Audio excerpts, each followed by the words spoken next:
Hello everyone, my name is Anjali Thacker and my registration number is 19BCE1335. Today in this video I am going to be your guide for learning the basics of operating system. Here we will learn about introduction and types of operating system. Then we will also learn about processor, memory, file and device management, and at last we will learn about time sharing operating system.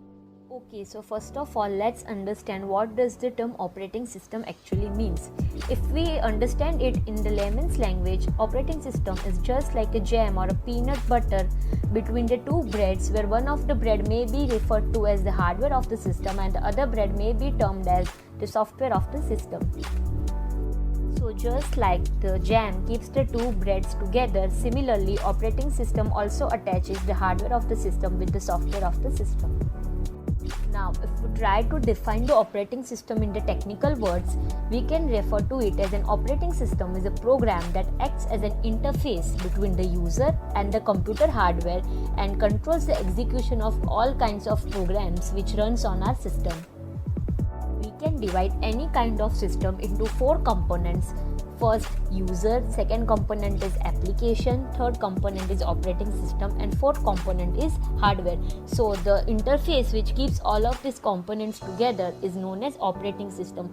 So user can only access the hardware through operating system, and user can only access the software also through the operating system. Without operating system, any user cannot interact with the hardware and the software of its system. Following are some of the important functions of an operating system. The first one is memory management. It is a very important function of an operating system which we will see further in this video.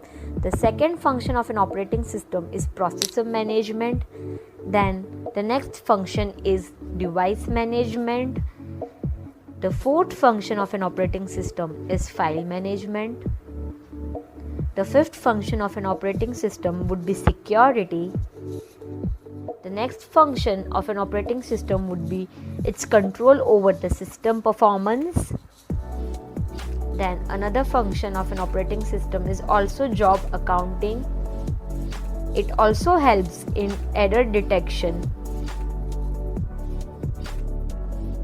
And the last function of an operating system would be coordination between the other software of the system.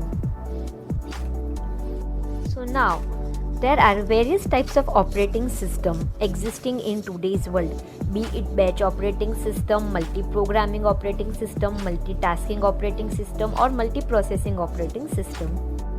Operating systems are there from the very first computer generation and they keep evolving with time. In this chapter, we will discuss some of the important types of operating systems which are most commonly used. First, let us discuss about the batch operating system. The users of the batch operating system do not interact with the computer directly. Each user prepares his job on an offline device like punch cards and submit it to the computer operator. To speed up the processing, jobs with similar needs are batched together and run as a group. The programmer leaves their program with the operator and the operator then sorts the program with similar requirements into batches. The problems with the batch operating system are as follows. The first one of them being lack of interaction between the user and the system or the job. The second problem is CPU is often idle because the speed of the mechanical input-output devices is slower than the CPU, and difficulty is often faced in providing the desired priority to each of the system. Second most commonly used type of an operating system is time sharing operating system, which is also known as real-time operating system sometimes in the language of computer science. Time sharing is a technique which enables many people located at various terminals to use a particular computer system at the same time. Time sharing or multitasking is a logical extension of multiprogramming. Processes time which is shared among multiple users simultaneously is termed as time sharing. The main difference between multi-programmed batch systems and time sharing systems is that in case of multi-programmed batch systems, the objective is to maximize the processor use, whereas in time sharing system, our objective is to minimize the response time. Multiple jobs are executed by a CPU by switching between them, but the switches occur so frequently that the user can receive an immediate response. For example, in a transaction processing, the processor executes each user program in a short burst. That is, when users are present, each user can get a time quantum. So, when the user submits the command, the response time must be in few seconds at most. Operating system uses CPU scheduling and multiprogramming to provide each user with a small portion of a time. Computer systems that were designed primarily as batch systems have been modified to time sharing systems now. Some of the few advantages of time sharing operating systems are: it provides the advantage of quick response. The second advantage is it reduces CPU idle time. Thus, it increases the efficiency of the CPU and it also avoids the duplication of software. The disadvantages of the time sharing operating system are: first is the problem of reliability.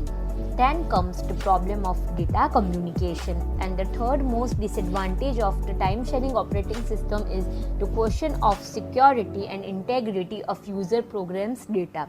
So these were the two most commonly used operating systems which we saw. First one of them being the batch operating system, and the second one of them is the time sharing or the real time operating system. Now, one by one, we will see the different works or the different activities which the operating system manages. The first and the most important activity done by the operating system is the management of the processor, also known as processor management. In multi-programming environment, or we can say in environment when multiple programs runs at the same time, the operating system decides which process gets the processor when and for how much time. This function is called processor management, which is done mainly by operating systems. It is also sometimes referred to as processor scheduling.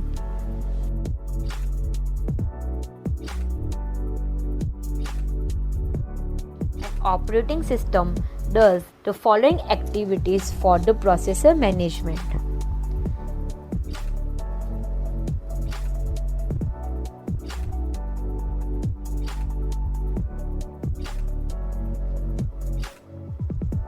The first activity is it keeps track of processor and status of process. The program responsible for this task is also known as the traffic controller. The second important activity which comes under the processor management is that it allocates the process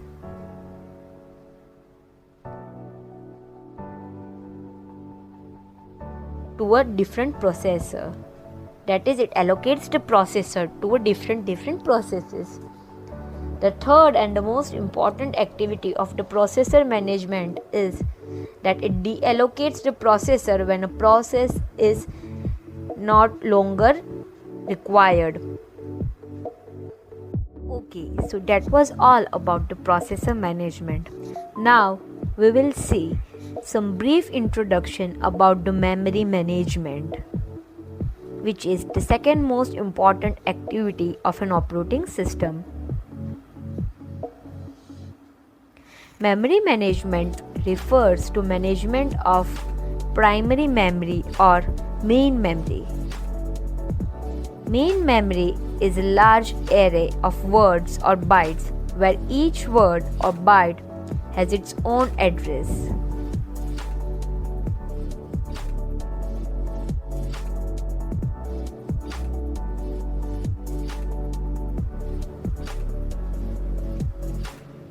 Main memory provides a fast storage that can be accessed directly by the CPU. For a program to be executed, it must in the main memory. An operating system does the following activities for the memory management. The first one of them being it keeps a track of primary memory, that is, what part of it is used by whom and what part is not being used. In multiprogramming, the operating system decides which process will get memory when and how much. It also allocates the memory when a process requests it to do so. Deallocates the memory when a process no longer requires or the process has been terminated.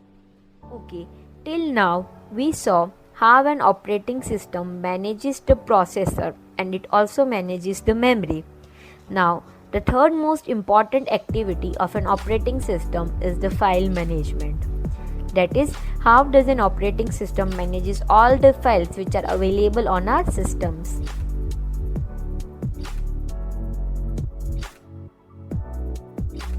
File management. A file system is normally organized into directories for easy navigation and usage. These directories may contain files and other directories in it too. An operating system does the following activities for the file management. The first one of them being is that it keeps track of information, location, usage, status, etc. The collective facilities are also known as the file system in terms of computer science. It also decides whether who gets the resources. It also allocates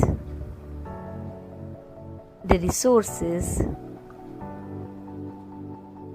and deallocates them when the process doesn't require or when the process is terminated. This is all done by the file management. The last and the fourth activity or the function of an operating system is device management. What is device management? An operating system manages device communication via their respective drivers. Operating system does the following activities for the device management.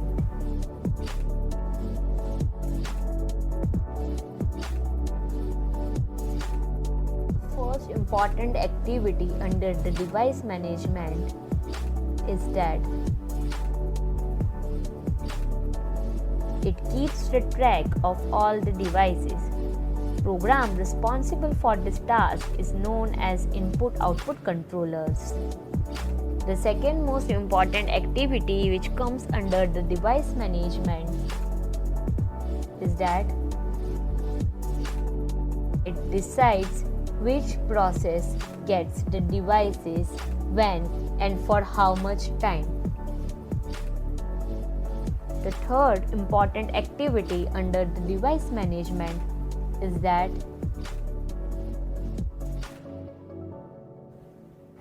it allocates the devices in the efficient way. And since it allocates the devices, the fourth activity of the device management would be